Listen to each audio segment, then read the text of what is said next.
말씀 함께 보도록 하겠습니다. 말씀은요, 우리 에스겔서 44장 4절에서 14절까지의 말씀입니다. 에스겔서 44장 4절에서 14절까지의 말씀입니다. 구약성경 1222페이지, 1223페이지에 있습니다. 에스겔서 44장 4절에서 14절까지의 말씀입니다.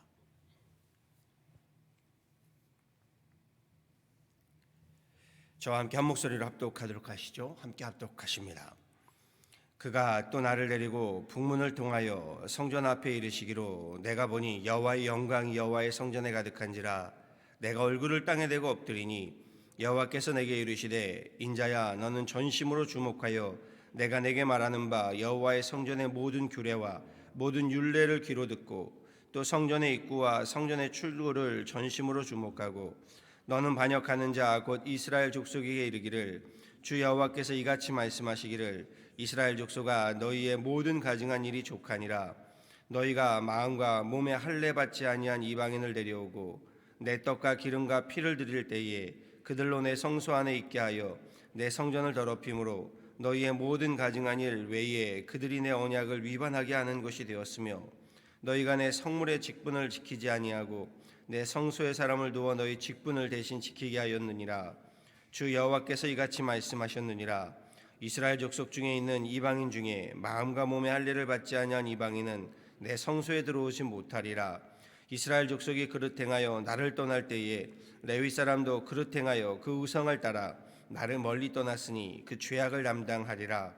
그러나 그들이 내 성소에서 수종들어 성전문을 맡을 것이며 성전에서 수종들어 백성의 번제와 희생물과 다른 희생물을 잡아 백성 앞에 서서 수종들게 되리라. 그들이 전에 백성을 위하여 그 우상 앞에서 수종들어 이스라엘 족속이 죄악에 걸려 넘어지게 하였으므로 내가 내 손을 들어 쳐서 그들이 그 죄악을 담당하였느니라. 주 여호와의 말씀이니라. 그들이 내게 가까이 나와 제사장의 직분을 행하지 못하며 또 내 성물 곧 지성물에 가까이 오지 못하리니 그들이 자기의 수치와 그 행한 바 가증한 일을 담당하리라. 그러나 내가 그들을 세워 성전을 지키게 하고 성전의 모든 수종드는 일과 그 가운데에서 행하는 모든 일을 맡기리라. 아멘.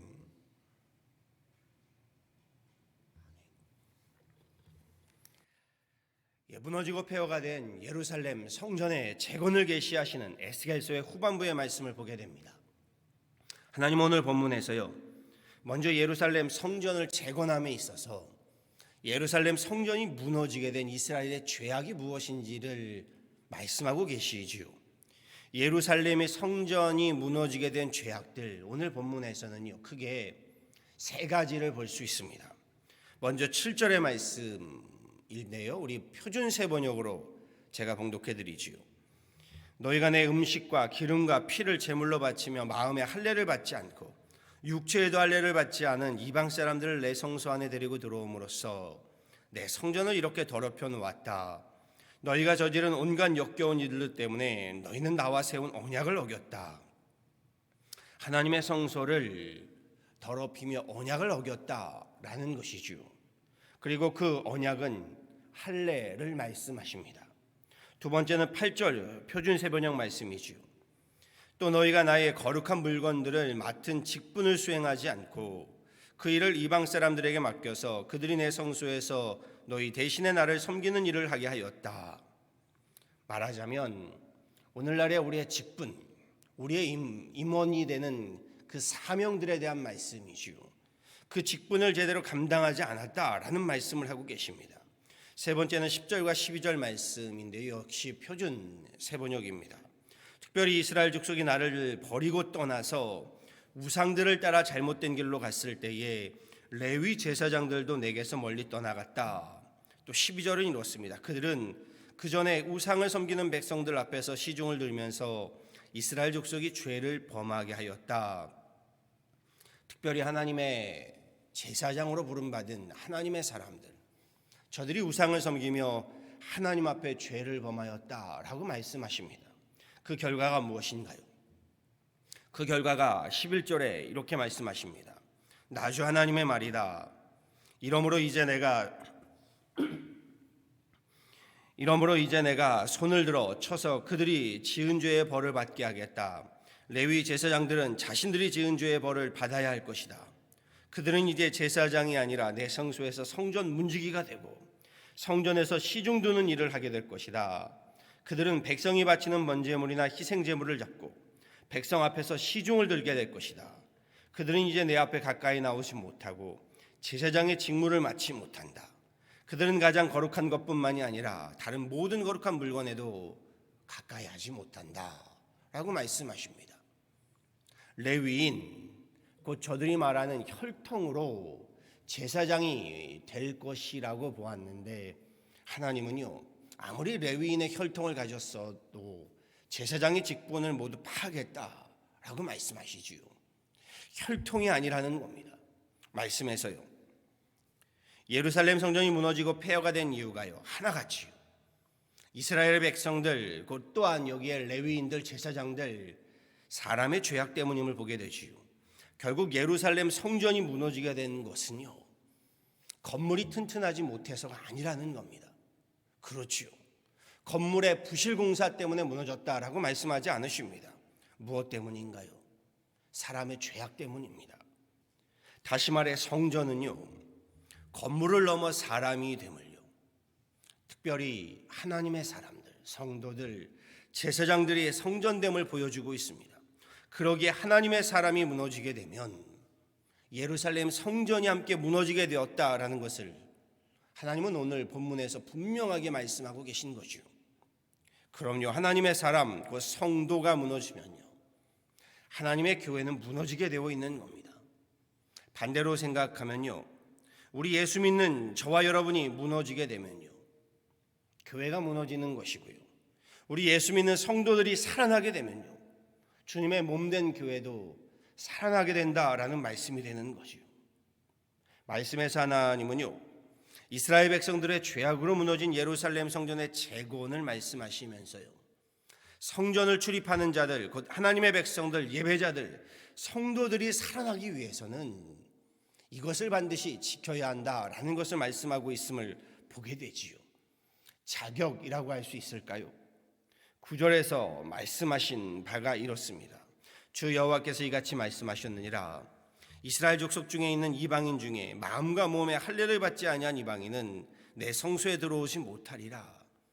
먼저는 몸과 마음의 할례를 말씀하시지요. 그리고 우리가 함께 보았던 후반절에서는요 레위인 제사장직에 맡겨주신 본분, 사명을 감당하지 못함을 또한 이야기하시죠. 먼저 몸과 마음의 할례요, 건물을 넘어 우리 몸이요 하나님의 성전임을 말씀하시면서 하나님의 성전인 성도는 몸과 마음에 반드시 할례를 받아야 한다라고 말씀드릴 수 있습니다. 오늘 새벽에는요 이 할례에 대해서 먼저 좀 살펴보고자 합니다. 성경은 할례의 기원을요 하나님과 아브라함 사이에 맺은 언약의 징표로서 시작하지요. 창세기 17장에 하나님은 아브라함을 열국의 아비로 삼으시면서요 하나님은 아브라함의 하나님이 되시고 아브라함은 하나님의 자녀 백성으로 삼겠다, 그들의 후손들을 하나님의 백성 삼겠다 하시면서 그 징표로 아브라함과 그의 후손들에게 할례를 행할 것을 명하시지요. 그러면서 할례의 언약이 시작됩니다. 언약의 증표인 할례를 하나님 매우 중시 여기셨습니다. 출애굽기 4장에서 보면요 하나님은 애굽에 가서 이스라엘 백성들을 출애굽시키라는 사명을 모세에게 주지요. 모세는 그 사명을 받고요 애굽으로 떠나가기 위해 준비하는 과정을 가족들과 함께 걸어가게 됩니다. 그런데 그때에 애굽에 이 출애굽시키라는 사명을 받고 애굽으로 떠나가려던 모세를요 하나님께서 막아서시고 모세를 죽음에 이르도록 하시기 위해서 하나님의 사자가 그를 죽이려고 했다라는 사건이 나오게 됩니다. 그 위급한 상황에요 모세의 아내인 십보라가 그 자리에서 두 아들에게 할례를 행하지요. 그리고 하나님 앞에 할례의 언약을 징표로 내보이게 됩니다. 그로 인하여 모세와 두 아들이 목숨을 건지게 되는 참으로 우리로서는 알쏭달쏭한 사건이 나옵니다. 그런데 그만큼 거룩하신 하나님 앞에 나아가려면 우리 하나님의 백성에게 할례가 징표가 되고 언약이 된다라는 것을 보여주는 사건이지요. 그래서 구약 성경에서 할례를 받지 못한 자라는 표현들이 많이 나옵니다. 하나님께 택함 받지 못한 자, 구원받지 못한 자라는 뜻이 됩니다. 구약시대 이스라엘인들은 반드시 할례를 행하여야 했고요. 이방 사람 또한 유대교인이 되려면, 하나님 앞에 나오려면 반드시 할례를 몸에 받아야만 했습니다. 신약시대에 와서도요, 할례는 이스라엘 백성들에게 매우 중요한 하나님과의 언약의 증표가 되었습니다. 예수님, 제가 종종 이런 질문을 드리는데 예수님은 할례를 받으셨나요? 그럼요. 예수님의 어머니와 아버지 마리아와 요셉 또한 예수님이 탄생하신 지 8일 만에 아기 예수를 데리고 정결 예식을 행하기 위해서 성전으로 올라가는 사건이 나오지요. 그 정결 예식이 바로 할례의 정결 예식입니다. 그런데 여기에 큰 전환이 벌어지지요. 이방인의 사도로 부름받은 사도 바울이요, 그리스도인이 되려면 이방인들에게 할례는 몸에 받는 것이 중요한 것이 아니라 마음에 받는 것이 중요하다라고 말씀하면서 큰 전환이 벌어지게 됩니다. 로마서 2장에서 바울이 이렇게 외치지요. 대저 표면적인 유대인이 아니요. 표면적이라는 것은 우리 육체를 이야기하겠지요. 표면적 육신의 할례가 아니라 오직 이면적인 유대인이며 할례는 마음에 할지니라고 전합니다. 앞서 말씀드린 할례의 의미를, 할례의 중요성을 생각할 때요, 유대인들은 이를 용납할 수 없는 일이 되었습니다. 그래서 사도 바울이요, 골수 유대인들에게 가장 많은 혼란과 비난을 받은 것, 율법의 문제 가운데서도 바로 이 할례의 문제였습니다. 그런데 사도 바울의 이 외침은요, 그가 마음대로 외쳤던 것이 아니지요. 오늘 본문 말씀에서도 하나님은 할례를 말씀하시며 어디에 받으라고 하나요? 마음과 몸에 받을 것을 명하시지요. 오늘 구약에서부터 마음을 이야기하십니다. 신명기 10장 16절 말씀에서도 하나님 이렇게 말씀하세요. 그러므로 너희는 마음의 할례를 행하고, 몸의 할례와 마음의 할례를 받는다. 무슨 뜻이 될까요? 골로새서 2장 11절에 사도 바울이 이렇게 말합니다. 또 그 안에서 너희가 손으로 하지 아니한 할례를 받았으니 곧 육적 몸을 벗는 것이요 그리스도의 할례니라. 그리스도의 할례, 곧 예수 그리스도를 영접함으로 받는 할례를 이야기합니다. 무엇인가요? 주님 앞에 죄를 회개함으로 받는 물세례, 우리 몸에 받는 물세례가 할례의 증표가 됩니다. 여기에 불세례라고 하지요. 우리의 심령에, 우리의 영혼에 우리 성령의 세례를 이야기합니다. 세례 요한의 말씀입니다. 나는 너희에게 물로 세례를 주거니와 그는 성령으로 너희에게 세례를 주시리라. 물의 세례를 몸의 할례라고 한다면요, 성령의 세례를 마음의 할례, 심령의 할례, 영혼의 할례라고 할 수 있겠지요. 물의 세례와 성령의 세례, 곧 이 그리스도의 할례는요, 예수 그리스도와 함께 십자가에 못 박혀 죄에 대해서는 죽고 다시금 주님께서 살아나심과 함께 의에 대해서는 다시 살아남을 이야기합니다. 그리고 이 의미가 바로 세례이지요. 물의 세례, 그리고 불의 세례. 사도 바울은 이 그리스도의 할례를 여러 가지 표현을 씁니다. 우리가 그리스도의 옷을 입는 것이다. 갈라디아서 3장에서 하시는 말씀, 그리스도의 옷을 입는 것. 또 6장에서는 이렇게 말합니다. 예수 그리스도의 흔적을 몸에 지니는 것이다. 예수 그리스도의 흔적. 그러면서 이렇게 고백합니다. 아주 유명한 말씀이죠. 내가 그리스도와 함께 십자가에 못 박혔나니 그런즉 이제는 내가 사는 것이 아니요 오직 내 안에 그리스도께서 사시는 것이라. 이제 내가 육체 가운데 사는 것은 나를 사랑하사 나를 위하여 자기 자신을 버리신 하나님의 아들을 믿는 믿음 안에서 사는 것이라.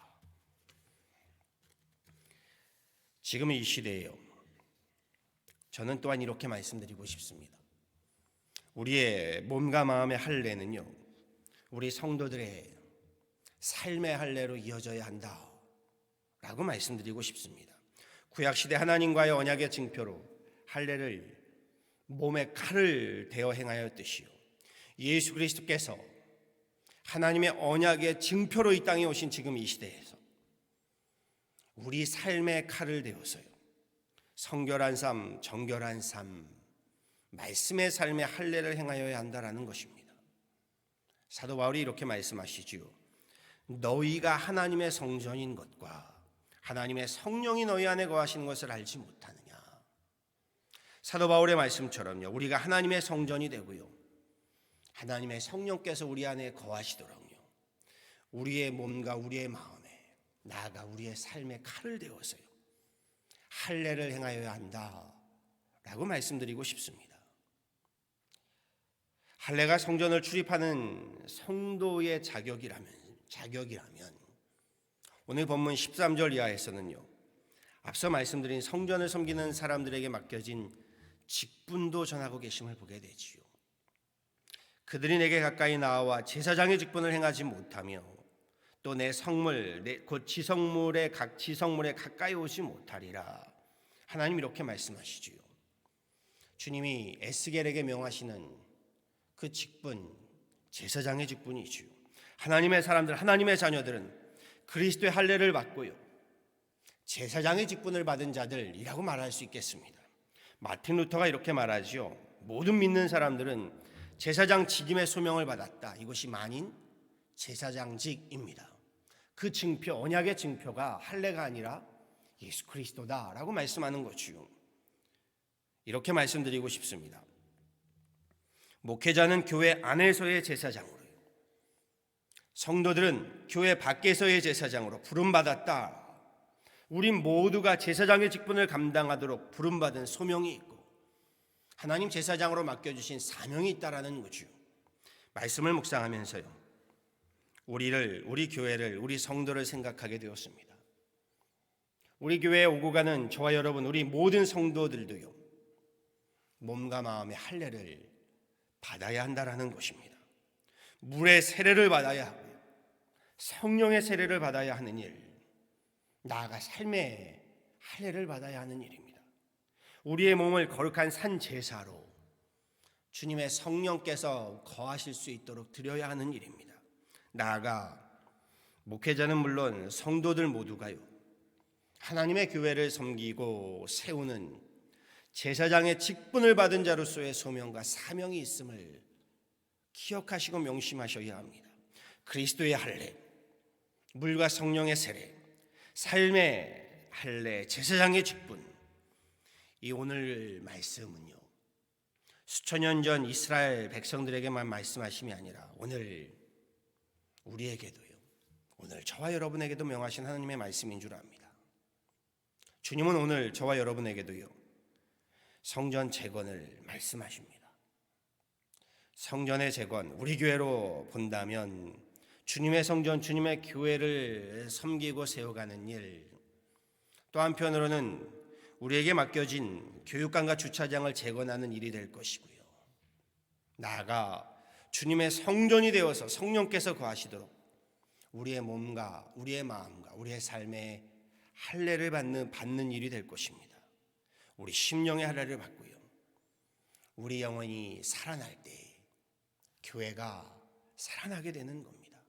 그럼요, 교회가 살아날 때 가정이 살게 되고요, 그리할 때 사회가 살아나는 겁니다.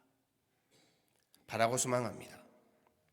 팬데믹의 시대를 살아가면서요, 우리의 몸에, 우리의 삶에, 우리의 마음에, 우리의 심령에 우리 그리스도의 할례를, 세례를 받고요, 나아가 거룩한 제사장으로서의 부르심, 이 소명으로 살아나시고 이 사명으로 살아가는 저와 여러분 다 되어지기를요, 우리 구주 예수 그리스도를 받들어 간절히 축원합니다. 아멘.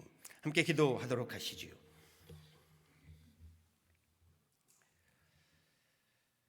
전능하신 하나님, 오늘도 새벽을 깨어가며 주님 앞에 나와 예배하며 기도하며 찬양합니다. 우리의 예배를 받아주시고 이 자리에 함께 하시며 하나님, 우리 한 사람 한 사람을 주님께서 기억하여 주시고 그 기도의 제목들을 가지고 주님께 나와 예배할 때에 새벽에 들어오시는 하나님의 놀라운 은혜를, 하나님의 놀라운 역사를 우리 함께 보고 입는 귀한 새벽 예배가 되게 하여 주옵소서. 오늘 말씀을 봅니다. 주님께서 하나님 이스라엘 백성들, 저들에게 우리 예루살렘 성전이 무너짐의 죄악들을 주님께서 말씀하시고 하나님, 이제 그 죄악들로 인하여 모든 하나님 죄와 심판의 하나님 무서운 진노가 저들에게 임하였음을 말씀하시고, 다시금 그 이스라엘의 하나님 죄악들을 사하시고 예루살렘 성전을 재건함을 에스겔에게 명하시고 계심을 보게 됩니다. 주님, 오늘 이 말씀이 우리에게도 명하시는 말씀인 줄 압니다. 우리가 함께 섬기는 유난 한인교회를 중심으로 우리에게도 하나님, 우리의 몸과 마음에, 우리의 삶에, 우리의 심령에, 우리의 영혼에 할례를 받아야 하는 줄 압니다. 끊임없이 하나님, 주님의 자녀고 주님의 백성됨의 그 하나님 세례로, 물과 불의 하나님 세례로 우리 날마다 하나님 앞에 바로 설 수 있는 자들 되게 하여 주시고, 주님께서, 주님의 성령께서 우리 안에 거하실 수 있는 주님의 성전으로 하나님 살아가게 하여 주옵소서. 나아가 주님의 성전에 주님 맡겨주신 직분과 하나님, 우리 사명이 있는 줄 압니다. 이 사명들을 감당해 나갈 때에 주님께서 우리에게 맡겨주신 하나님이 사명으로 우리 살아나고 다시금 깨어나는 주님의 몸된 권속들 되게 하여 주옵소서. 그리할 때에 주님께서 내게 맡겨주신 사명이 귀한 줄 알아. 그 사명으로 하나님, 우리 함께 살아남으로 교회가 살아나고 가정이 살아나고 하나님, 지금의 이 팬데믹에 사회가 살아나고 기업이 살아나고 우리 나라와 민족이 함께 살아나는 놀라운 역사들을 우리에게 베풀어 주옵소서. 주님, 내일 주일 예배 위에 기도하오니 우리 예배로부터 살아나게 하여 주시고, 예배로부터 하나님 살아나서 우리 이 팬데믹의 모든 가정들이 살아나고 우리 인생들이 살아나서 하나님, 오늘 우리에게 명하시는 하나님의 나라가 이 땅에 하나님 함께 하나님 살아나는 놀라운 역사의 시작이 우리 예배로부터 하나님 일어나도록 함께 하여 주옵소서. 팬데믹으로 인하여 우리 어려움 가운데, 힘겨운 가운데 있는 가정들을 하여 기도하오니 주님께서 그 가정을 기억하시고 붙잡아 주시고 위로하여 주시고 힘을 더하여 주시고 능력을 더하여 주시고, 주님께서 방패가 되어 주시고 요새가 되어 주셔서 지금의 팬데믹의 광야도 우리 믿음으로 넉넉히 이겨낼 수 있는 귀한 하나님의 권속들 되게 하여 주옵소서. 감사합니다. 하나님, 우리 함께한 이 새벽에 함께한 하나님의 귀한 권속들을 기억하시고 주님의 귀한 거룩한 백성 삼아 주시며 하나님의 제사장의 직분으로 오늘도 승리하는 귀한 하루 되게 하여 주시기를 간절히 바라와서 이 모든 것 우리 구주 예수 그리스도를 받들어 간절히 기도하였습니다. 아멘.